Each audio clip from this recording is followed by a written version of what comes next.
आप देख रहे हैं प्राइम व्यू। बात बता दूं, मामला यह है, जिस ज़माने में वो अमीर शरीयत बने,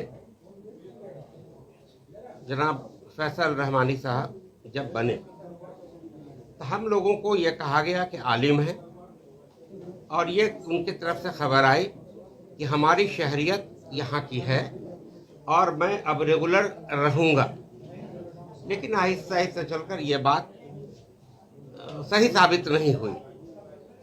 तो एक सवाल हम लोगों ने रखा कि साहब, जब उस all India Muslim personal law board ने उनको इस बुनियाद पर मेंबरशिप से और सिक्योरिटी से उनको हटा दिया, तो हम लोगों ने उनसे दरियाफ्त करना चाहा कि आखिर बात क्या है। तो कन्फर्म हुए कि उनकी शहरियत, नागरिकता जिसको कहते हैं, शहरियत उसी को उर्दू में कहते हैं, नागरिकता हिंदी में कहते हैं, सिटीजनशिप अंग्रेजी में कहते हैं, तो वो उनकी यूएसए की है।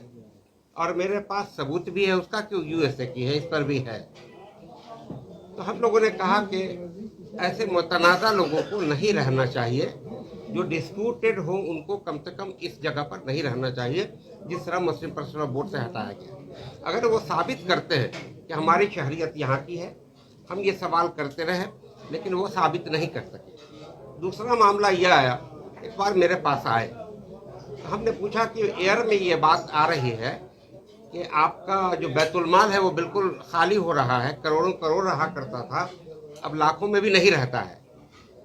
तो उन्होंने जवाब दिया कि मुलाजिम बहुत बढ़ गए, जिसकी वजह से हमने वो पैसा खर्च हो गया। तो हमने पूछा कि पहले मुलाजिम को जो बहाल किया तो ट्रस्ट से आपने अप्रूवल लिया, पोस्ट सैंक्शन कराया तो नहीं, अप्रूवल लिया ट्रस्ट नहीं, तो हमने कहा एडवर्टीजमेंट किया तो नहीं, तो आपने जिसको जहाँ बहाल कर लिया, यह आपको नहीं है, ट्रस्ट से ये मशवरा लेना चाहिए था। फिर उन्होंने कहा कि अगर बैतुल-माल में पैसा घट जाता है तो इस ट्रस्ट से उस ट्रस्ट से हम ले लेते हैं। हमने कहा यह भी गलत है, कानूनी ये आपके अख्तियार में नहीं है। दोनों ट्रस्ट, जो लेगा और जो देगा, दोनों की मीटिंग होनी चाहिए।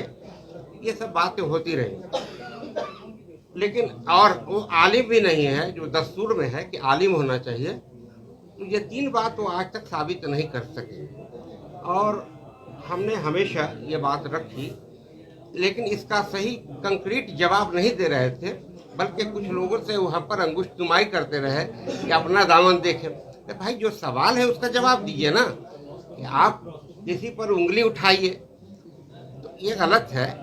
तो एक तो ये काम उनको नहीं करना चाहिए, सफाई जो सवाल है उसका जवाब देना चाहिए।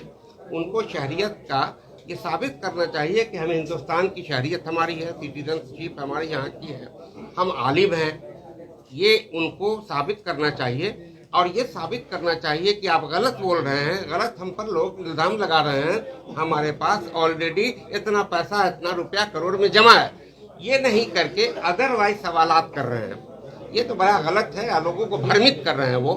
अब मेरे खिलाफ कभी न कभी कुछ खास तौर पर मेरे खिलाफ आता रहता है, ये गलत है। और दूसरी बात कि वो राजद से अटैच है, हम लोग जदयू से अटैच है, मान लीजिए, तो हम राजद से अटैच हैं, ये बात बिल्कुल सही है। तो आप कहते हैं कि ये इसलिए किया जा रहा है कि नीतीश कुमार जी के अवतार को हम लोगों ने बाइकाट करने के लिए कहा, इसलिए ये सब किया जा रहा है। भाई, अब सीधा सीधी कहो ना कि यहाँ पैसा है, रुपया इतना है, हमारी शहरियत यहाँ की है। ये भटकाने की बात जो कर रहे हैं, ये गलत कर रहे हैं। एक अमीर शरीयत को या उनके लोगों को ये बात नहीं करनी चाहिए थी, और बहुत बातें लोगों में गलत गोई उन्होंने फैलाने का काम किया हम लोगों के खिलाफ। तो हम आज आप लोगों को बड़ी मजबूती से एक बात कहना चाहते हैं कि जो राजद से अटैच है वो सुबुकदोश हो जाएं, हट जाए सारे ट्रस्टी, तो वो हट जाए, पूरे जो वोट देते हैं अमीर शरीयत को चुनने के लिए, उससे वो हट जाएं, शूरा से वो हट जाए, और जदयू के जो लोग जुड़े हुए हैं वो सब हट जाएं। एक बड़े उलमा कराम के हाथ में हमारा शरिया को दे दे, न जदयू के लोग रहो न राजद के लोग रहें आप, और आपको तो ऐसे ही हटा दिया गया, आपको तो खुद से हट जाना चाहिए था। हम अपने दावे को वापस ले लेंगे, आप हट जाओ, हम हट जाते हैं। आप एक उलमाओं के हाथ में दे दो मार शरीयत। ग्रुप से कोई जो है घपला हो रहा है? भाई मैं इतना ही बोलिए सर। खुल के तो कह रहा हूँ कि चोरी या डकैती का मामला नहीं है। जो लोग सरबराह हैं वो कहाँ खर्च किए, आज कितना है वो सबूत दे, मैं ये कह रहा हूँ।